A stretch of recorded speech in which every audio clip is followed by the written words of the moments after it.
देखिए, मुख्यमंत्री के जो बैठक में हम गए थे उसमें हमारी बहुत सी मांगे थी, जिनमें मुख्य जो मांगे थी वो दो थी। एक तो ये थी कि जो नया मसौदा लाए हैं ये मंडी का, आके मंडी प्राइवेट जगह को भी मंडी मानेंगे, उसके हम बहुत विरुद्ध हैं और उसका सरकार को हम बताने गए थे कि इसको आप बंद करें। तो उसमें सरकार ने ये कहा है कि आप अभी 10 तारीख तक का टाइम उसमें बढ़ा दिया है अपने सुझाव भेजने का, कि केंद्र सरकार को उसका सुझाव भेजें, वो हम भी प्रयास करेंगे। तो एक तो वो चीज है। हम और संगठनों को भी कहेंगे कि सभी संगठन 10 तारीख से पहले इस मसौदे का जवाब, जो इसमें कमियां हैं, वो अपनी अपनी तरफ से सारे केंद्र सरकार को जरूर भेजें। हम सभी संगठनों को कहेंगे।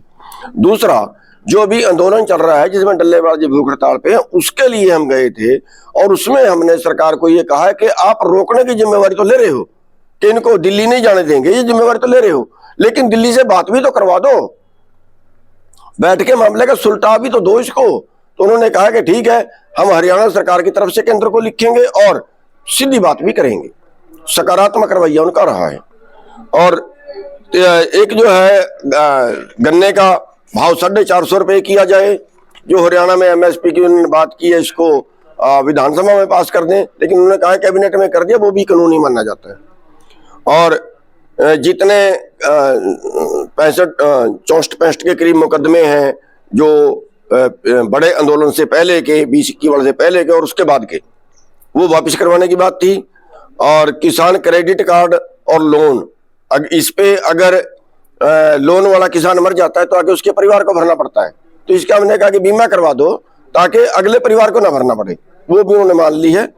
और पिछले काफी समय जो कोऑपरेटिव सोसाइटियां जिनसे हम कर्जा लेते हैं, तो उनमें नए किसानों को कर्जा नहीं दे रहे। जैसे एक किसान के 2 बेटे आगे तकड़े हो गए, उन बेटों को एक बेटा अलग से करवाना चाहता है, वो नहीं कर रहे और उसकी लिमिट भी नहीं बढ़ा रहे। तो वो मुद्दा उनके आगे रखा है। मनरेगा को खेती से जोड़ा जाए ताकि मजदूरों की कमी पूरी हो जाए। धान के सीजन का 2000 रुपये सुक्का उन्होंने दिया था पर एकड़, वो कभी किसानों का नहीं पहुंचा है। और मंडी के अंदर जो फसल उठाना, उसमें ट्रांसपोर्टेशन ठेकेदार जानबूझ के लेट करता है पैसे ऐंठने के लिए। भाई वो आड़ती को ही उसकी पावर हो कि अगर उसको गाड़ी टाइम से ना मिले तो वो अपनी गाड़ी पे ले उसको भेज दे ताकि किसान की पेमेंट टाइम पे हो जाए। और प्रधानमंत्री फसल बीमा योजना जो है, उसमें कई साल का पैसा रुका हुआ है काफी किसानों का, वो सरकार निकलवाए। और इकबालपुर शुगर मिल उत्तराखंड में है, उसमें किसानों की गन्ने की पेमेंट रुकी हुई है 34 करोड़, वो सरकार निकलवाए। और जो फसलें सरकार खरीदती है उस पर कैप लगा देती है कि इतने क्विंटल ही किले ही खरीदेंगे। हम ये कहते हैं कि जो बीज उत्पादक कंपनी है वो जो बताती है कि इतनी निकासी खेत से होती है, उतने क्विंटल खरीदी जानी चाहिए।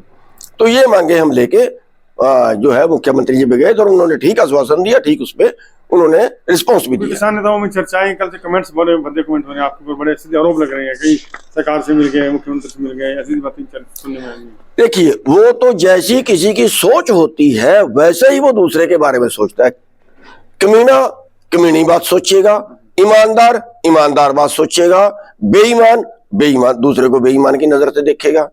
मैं इन घटिया और नीच लोगों को ये बता देना चाहता हूं कि अगर इन मांगों में से कुछ मांगे मानी जाती हैं तो किसान का फायदा है या किसान का नुकसान है। और ये वो लोग हैं जो घरों से नहीं निकलते, आप घर में बैठे हैं, इन पे एक भी मुकदमा दर्ज नहीं। मेरे पे तो आज भी 18-20 मुकदमे दर्ज आएंगे। ये कंजर ये बकवास काटते हैं, इन पे कितने कितने मुकदमे दर्ज बताएं। तो ये जो घटिया किस्म के, कमीनी किस्म के, नीच किस्म के जो लोग बकवास कर रहे हैं, वो उन्होंने क्या किया देश के लिए? कितने बार वो जेल में गए, कितने बार वो मुख्यमंत्रियों से टकराए और अभी इनको मिलने चले गए। हम तो इसके पिछले को भी मिलने गए थे अपनी मांगे रखने, उसके पिछले को भी गए थे अपनी मांगे रखने, उसके पिछले को भी गए थे अपनी मांगे रखने। ये पहले ही है जिसको मिले हैं। तो ये तो जो है, ये बकवासबाजी जो है, यही सबसे बड़ा कारण है कि कोई आगे किसानों के लिए काम नहीं करना चाहता। कोई अच्छे आदमी को तो ये नीच लोग आगे आने ही नहीं देते। धन्यवाद।